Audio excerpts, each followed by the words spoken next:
insonlarga ikki kamoli borki iftixor qilsa. Biri kamoli zohiriy insonda va biri kamoli botiniy inson. Kamoli zohiriy inson qaddi bor, surati bor, husni jamolika Alloh mutol berganda buni va bir kamoli botinida, ilmda, ma'rifatda, donishda. Janob Yusuf alayhisolatu vassalomga Alloh mutol ikkovini ham bergan edi.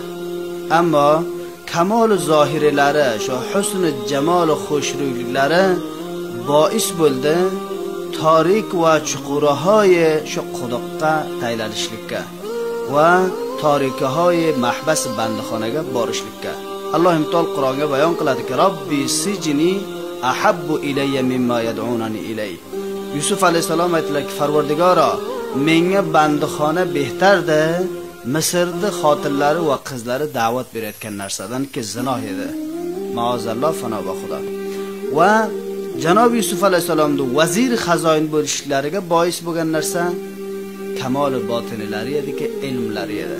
Alloh naql qiladiki, qala ja'alni ala khazainil ard inni hafizun alim.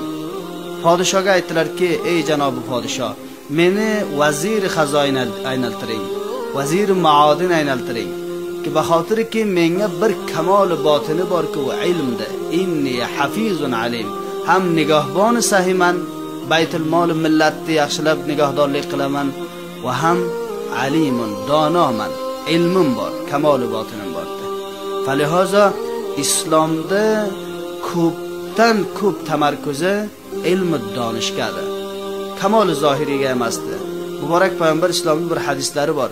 Ibn Mas'ud roziyallohu ta'ala anhu bir sahobalardan qadlari kichkina, ammo ilm donishlari nihoyat ko'p. Zamoniki daraxt ustiga chiqadilar, sahoba ikromlar pastdan to'xtab u kishiga mutoji bo'lib kulishadi.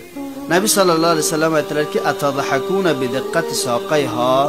Sizlar Ibn Mas'udda shu oyoqlarini kichkinalariga misli chimchuqday bo'lib ko'riladi balanddan shoxani ustidan shunga kulasizlarmi? Lahuma afqal indallohi min jabalil Uhud.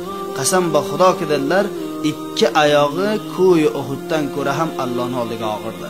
Baxotirki jussasi, qaddi qavorasi, kamoli zohirisi bo'lmasa ham, vali kamoli botinilari chinon Allohning oldiga bovaqor va og'ir qilib ko'rsatgandilar, ko'yi Uhuddan ham ko'ra. Falihozo aytayotgan gaplarim shudiki, farzandlarimizga, nasli javonlarimizga ko'proq bularni tashviq qilsak, bizda ko'proq bularni targ'ib bersayki, kamoli botiniki ilm, donish, ma'rifatda Allohni yaxshilab tanishlik va ayni hol donishni ko'proq kasb qilishligiga. Alloh bizlarda hamma farzandlarimizda solih va solih